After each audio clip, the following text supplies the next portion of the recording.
Okay, listen. Here's a good question. When I say is there acceleration here, of course I mean the acceleration with respect to Earth or the observer or the inertial frame like you. Right? I mean sitting or you want to put an inertial frame. I mean someone looking to this thing.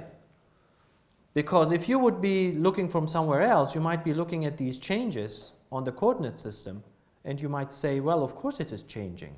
I mean, the numbers are changing. There must be an acceleration. I mean, only looking at xp, for example, going from here to here, you might say, well, you know, the velocity magnitude in the u direction is changing, so there is an ax for sure, right? But that is not really the whole story. For somebody looking from Earth and looking at this picture, you have a velocity, and they are the same, pointing in the same direction, same magnitude. So obviously there is no change in acceleration. I mean in velocity, therefore there is no acceleration. Okay? So this one here. So, but these numbers are changing. So just looking at these numbers will not tell me the story if the frame is rotating. That's the thing. If the frame wasn't rotating, we wouldn't have this problem. We have this problem because the frame is rotating. In fact, listen, I have to calm down.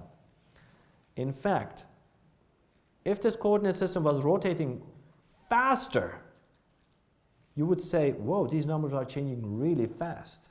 So it looks like there's a really big acceleration, because acceleration is how much this is changing, right? If the rotation was slow, then you would say, oh no, the acceleration is small. So it has something to do with how fast this is changing. If this would be really fast, then the change in these numbers will be really fast, and therefore the acceleration, the apparent acceleration, would be really big, right? But there's no acceleration. Okay, don't confuse yourself. There's no acceleration. But I'm just saying the rate of change of these numbers has something to do with how fast we are rotating. Okay? So let's say this CG of the airplane in fact has an acceleration. Okay, let's say in fact it has an acceleration. I mean, let's say this velocity becomes, I don't know, you go from here, let's say you're going from here, and this is a CG, and let's say this is your velocity vector. And now the velocity vector is, now the airplane is actually rotating like this, and the velocity vector in fact looks like this. Does the CG of the aircraft with respect to an observer on Earth, does it have an acceleration now? Yes, of course, right? Because of that. So can you write me that acceleration? Can you write it to me? In the body fixed coordinate system. It will be quite hard, because not only does the direction of the velocity changes, but also the direction of the coordinate system is now changing. So writing this is not easy. You got that? Now, fortunately, we have a great formula for that, that will just, a great theorem actually, that will just allow us to write this change. It's wonderful, because it is separating the acceleration that is caused because of the actual change in the velocity vector from the effect that you see because it is rotating. Okay? So there are two effects here. And that theorem is a really nice one. And it's like this. Let me just write it down. The theorem that will give you, I'm going to write this with my nice pen so that you never forget. So, the acceleration of my body with respect to, written in the body axis system, with respect to the inertial frame in this case, because I'm not writing anything, with respect to the inertial frame, is equal to, this is the time rate of change of the velocity vector of the body, but with respect to an observer who's in the inertial frame. And you might want to call it the fixed frame.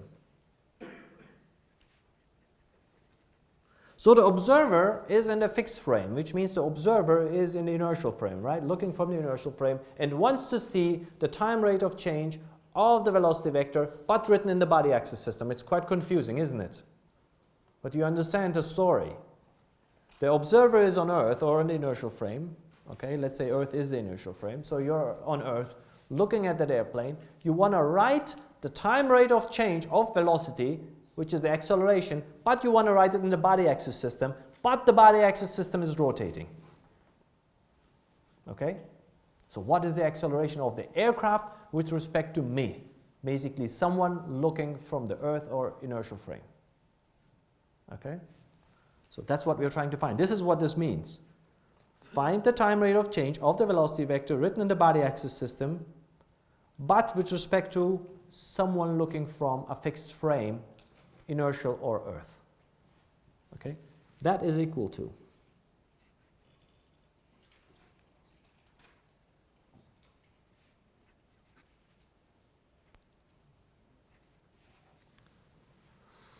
the change in u dot v dot w dot plus the rotation of the body axis system cross product with vb.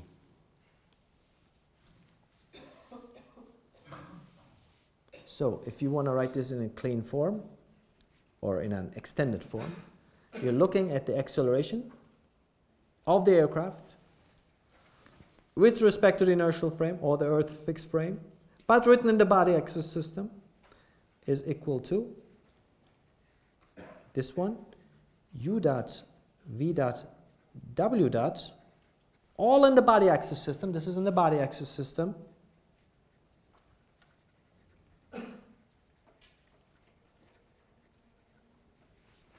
Plus, what is the angular velocity of the body axis system of an airplane? What will be the components of the angular velocity? What are the angular velocity components of the body fixed coordinate system? P, Q, and R. Very good. P, Q, and R. Cross product with UVW. And that will give you the acceleration of the airplane with respect to an observer who's sitting in the fixed frame. Will give you the acceleration of this airplane with respect to a person sitting in the fixed frame. But the acceleration you will obtain from this will be in the body fixed coordinate system. Under the condition that even though the coordinate system might be rotating itself because of the rotation of the airplane, that's here, P, Q, and R. So the coordinate system might be rotating, okay? We will find the acceleration of the CG of this point with respect to this observer, and the acceleration will still be in this new coordinate system, in the coordinate system of the body axis system. You like that?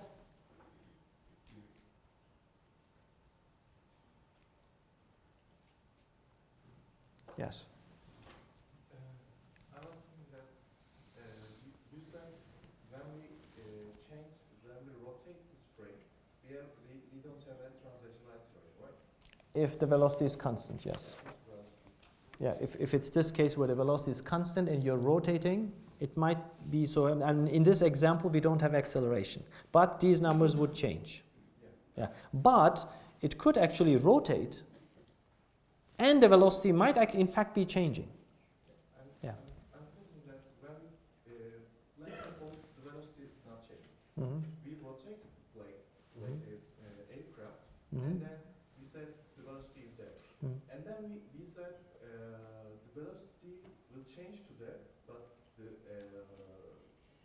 reference frame, the frame which we are using, is not rotating because we know velocity here, and the velocity will be there in this rotation too.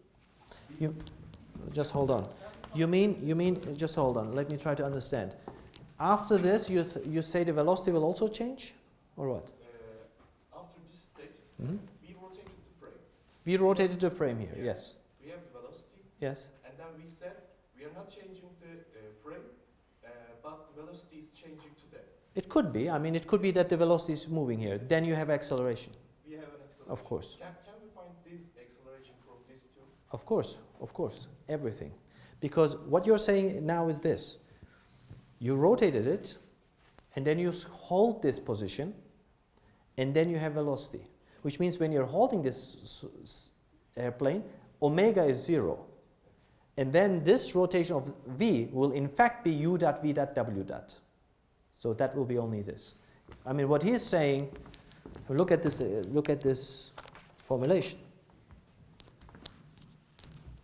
If there's no rotation, PQ and R is 0, which means you have an airplane like that, which means the coordinate system is not rotating. Then, in fact, the acceleration is u dot v dot w dot. Okay? So if you have an airplane that's like this, right, not rotating, then this is the velocity vector. Then changing of the velocity vector without giving an angular velocity, without changing that, the change of that velocity vector will give you the change in u dot v dot w dot, and that will be the acceleration, which means PQ and R is equal to 0. It's just this, so this is gone. The opposite could be true, that there's no change in these ones, but you get an acceleration because of this. What could be that case? Look at this one. Let's have a velocity vector that's attached to the airplane like this. Do you see that? Can you see it? Okay. So if I start doing this with the airplane, will u, v, and w change in the body axis system? Huh? No. I mean, velocity vector, u, v, and w, will it change? u, v, and w is constant, is it? So u dot v dot w dot is 0. Is there acceleration? Why? Because the velocity direction is changing. But if you look at u, v, and w, acceleration is, there's no, it looks like u, v, and w is not changing with respect to the airplane. Does it confuse you? Let's take this point. Can you find u, v, and w? Yes. Can you find u, v, and w? Will it be the same? Yes, of course. You can decompose this into u, v, and w. It will be the same. Will it be the same? Yeah, it will always be the same, u, v, and w. But there is acceleration with respect to u, for sure. So how can I calculate the acceleration? This formula will take care of everything. Right? This will be 0. You will have a PQ and R because of the rotation. You cross product it with u, v, and w. You have your acceleration. Remember the formula you learned in high school? mv kare bölü r? It's coming from here. This v kare bölü r, v squared divided by r, it's coming from here. Because that condition is where the velocity is here. This is the velocity vector. And the velocity vector is constant. Therefore, u dot v dot w dot is constant. And you are making a turn like that. So it's a rotation, right? A circle. You can certainly write omega, PQ and R for this, which is a constant, right? And you cross product it with this velocity, and you will get v kare bölü r. V squared divided by R. Okay? Understood? Try it at home. Yes, sir. I'm sorry? Can we say that this formulation actually has superposition? Superposition of UVW and this PQ and R. Well, if you want to call it that way, you could, but I wouldn't call it superposition. You understand?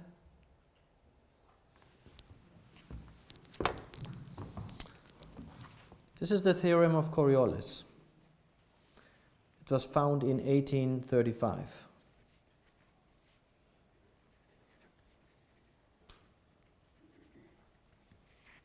And where is he from? French, yes.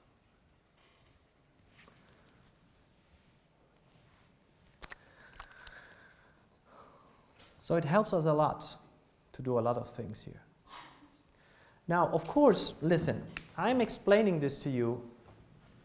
Listen, I'm explaining this to you in terms of finding the acceleration for a velocity. Okay? I explain this to you as finding the acceleration of a velocity. So what is the acceleration? What is the velocity? The acceleration is really the time rate of change of a vector velocity, right? And I told you this is Earth. I mean, the observer is Earth, and the rotation is body. And I want to write the time rate of change with respect to an observer who's looking from a fixed frame, but in a coordinate system that is actually rotating. Okay? So we can generalize this whole idea and saying, I can find the time rate of change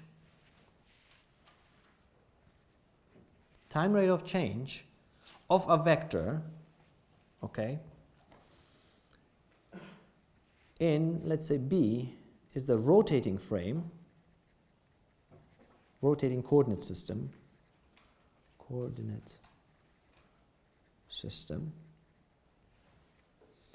but I want to find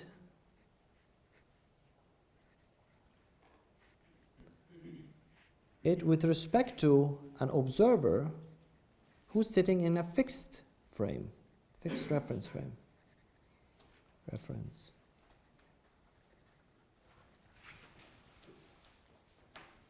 So B is the rotating coordinate system, fixed frame, and V is a vector, any vector. Any vector. So this could be true for any vector as long as I have two coordinate systems. One is stationary, one is rotating, and I want to find the change of one of the vectors with respect to the non-rotating frame, but written in the coordinates of the rotating frame. Okay? I know it sounds confusing, but you really have to think about it. Right? In that case, it's simply the time rate of change of this written in the fixed frame, cross product with omega written in the fixed frame plus VB, and they are all with respect to an observer who is in the fixed frame. So therefore I put a little a here. They are all with respect to a fixed frame. Okay? So we are find change of a vector with respect to a fixed frame, but written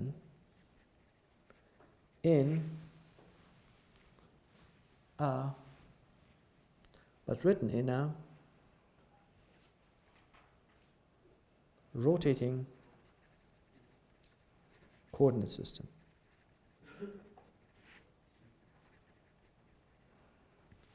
Find change of a vector with respect to a fixed frame, but written in a rotating coordinate system.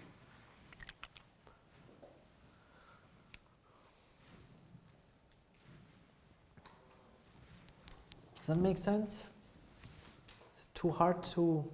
I try to explain you this from a little bit the insights, a little bit from a different angle. I hope it kind of makes sense. Yes. Why would the cross V and W secondary equation? Oh, you mean this one? That's supposed to be a cross. You mean this one here? Of course, that's a cross. So it looks like a plus, but it's a cross. I mean, it's Coriolis formula. Or theorem. I don't like formula. Formula looks like it's a hocus pocus. It's a theorem. Someone proved it. Yes. Any other question? You understand that. The fundamental problem is this. We have a fixed frame. Look here. Fixed frame is here. We have another coordinate system that's rotating. That's the body axis versus the inertial in this case. But, it could be anything. Fixed frame, rotating frame. Okay? So, I'm writing there's a vector that is written in this coordinate system that's rotating. This vector is written in this coordinate system. It's written in this coordinate system. It's written as components of this coordinate system. But I want to find the change of this vector, not with respect to this guy. I want to find the change of this vector with respect to the stationary coordinate system. That's what this is used for. Okay?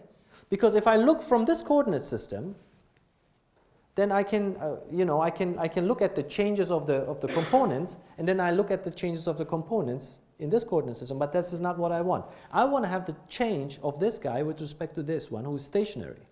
But this is written in this rotating coordinate system.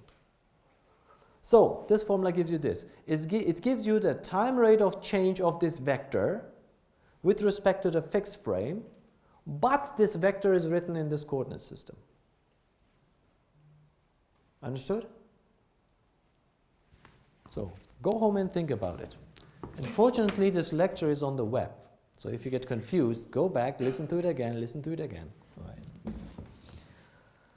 Okay. Here's a nice one. Here's a nice one, listen.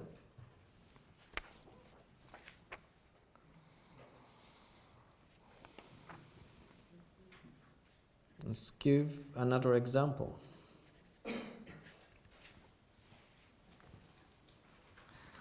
Let's try to write the time rate of change of a vector written in the inertial frame, written in the components of the inertial frame with respect to the inertial frame. So the observer is in the inertial frame,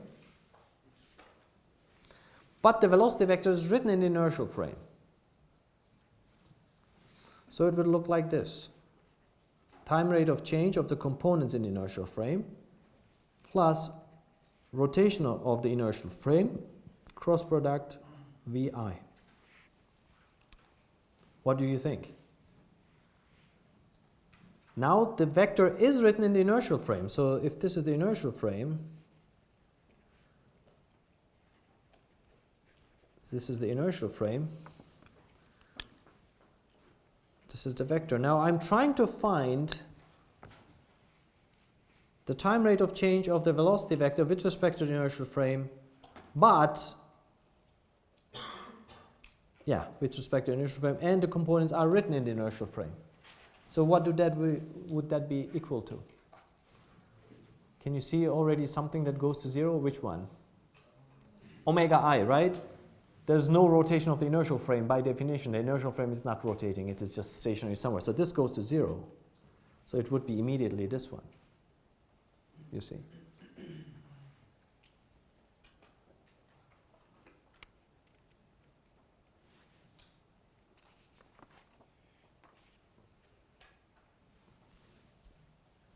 How about this one?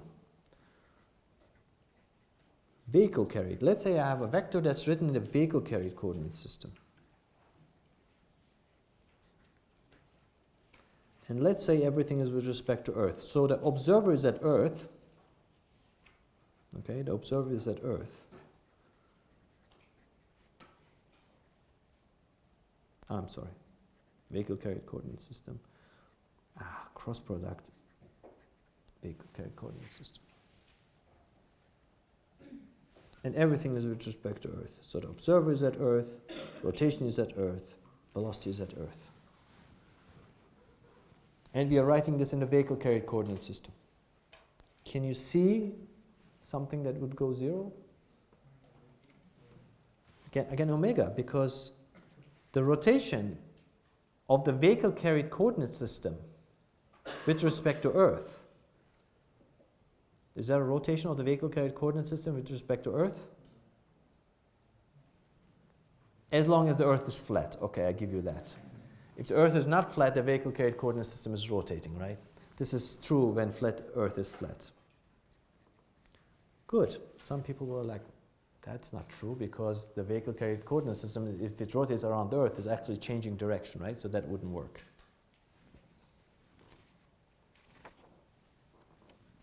All right. Here's another question then.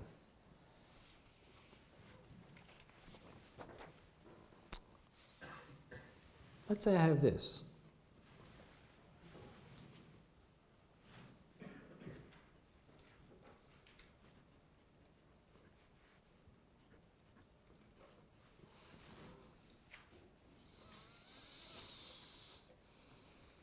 And I would like to find dVB dt with respect to Earth. Earth is inertial frame. Assume Earth is inertial frame, okay? So we are trying to find the time rate of change of VB with respect to time, but with respect to an observer on Earth. Could I do this? This one. So I can use this one. I mean, this one, we could try this actually. We could do this. We could say LBV times this, right?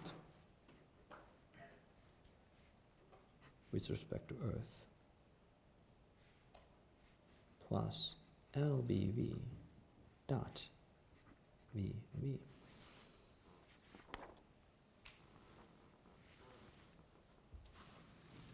I'm just trying to show you, I mean, would that be true?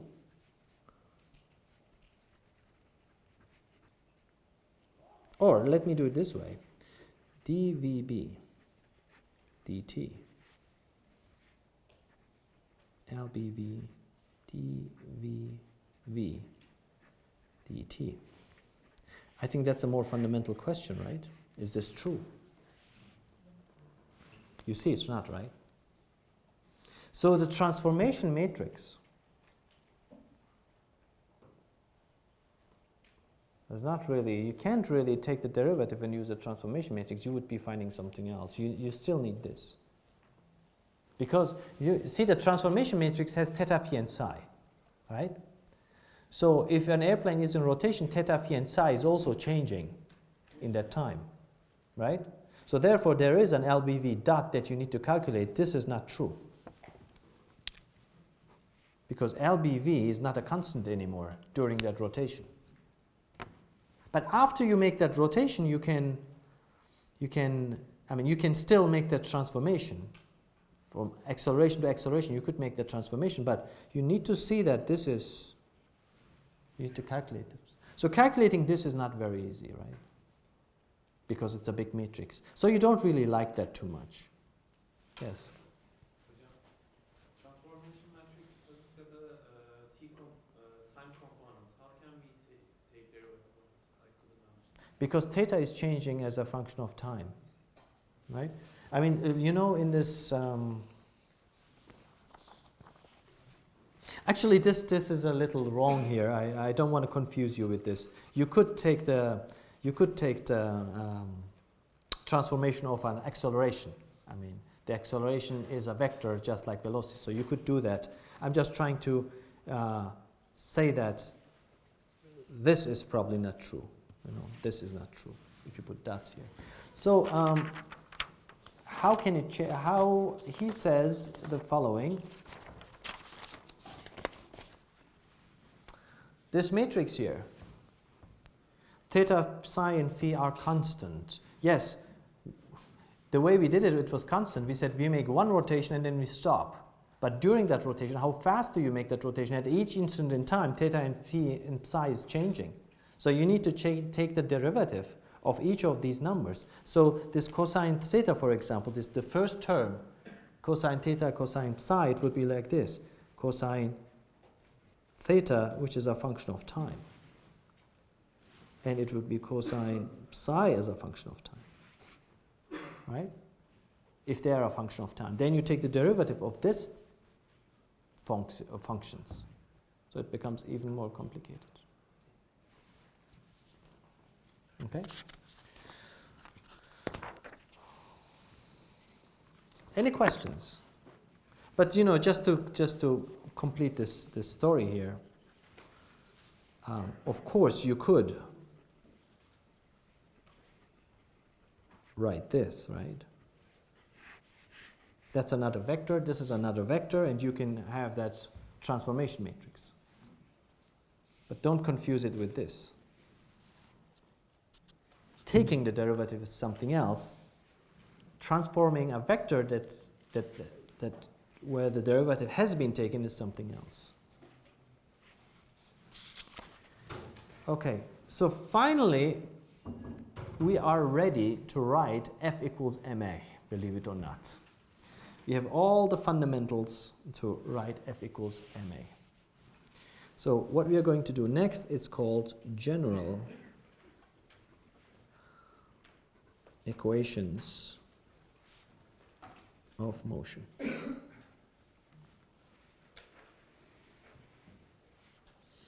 And general equations of motion, they constitute of two components actually, I mean two sets of equations. One is a translational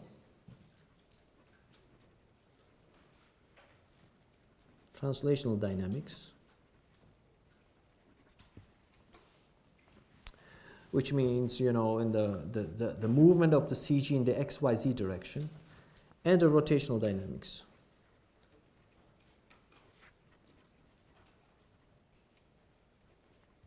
So this would be 3.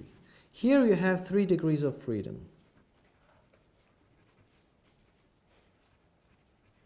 And here you have another 3 degrees of freedom.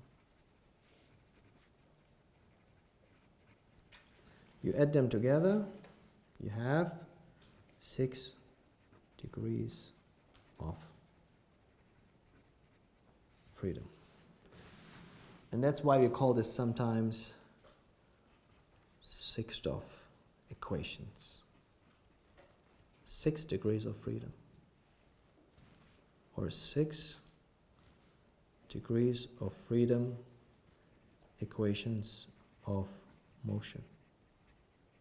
Or sometimes you will see 6th EQM, which stands for 6th equations of motion. So what are the 6 degrees of freedom? Look up here. That's your airplane, right? Forward, sideward, downward. These are the translational motion. And then you have this one, and that one. Right? This one, that one, and this one. So these are the rotational equations of motion. You add them together, look up here, you get something like that. You get the full motion of the aircraft. 6 degrees of freedom. What we are going to do in the next hour is we are going to look at the translational dynamics first. For that we are going to use F equals ma. And then we are going to look at the rotational dynamics. And we're going to get the 6 equations, the 6 degrees of freedom equations of motion that you hopefully will be using all your life if you stay in aerospace engineering, right? The 6 degrees of freedom equations are the fundamental equations that tell you how an airplane could fly. Now, remember the pendulum, we had theta 1 and theta 2. Remember there were 2 equations that were giving you the response in time. So these 6 equations will give you the response of an airplane in time. Okay, so quite important. Okay, a few things, I want to stop here, but I have a few things about the exam on Tuesday. This is the first midterm. So generally in the first midterm, I'm a little bit more relaxed in terms of questions. I'm trying to ask real fundamental things. I'm not trying to trick you into something because I know it takes time to understand these things. Okay? But as the time goes by, midterm 2 will be more difficult and final will be a lot more difficult. So I'm quietly progressing. So for midterm number 1, please try to understand the fundamentals. I will not include theorem of Coriolis is not included in the midterm. Okay? It's not included in it, but up to theorem of Coriolis, everything is included. Okay? So see you on Tuesday.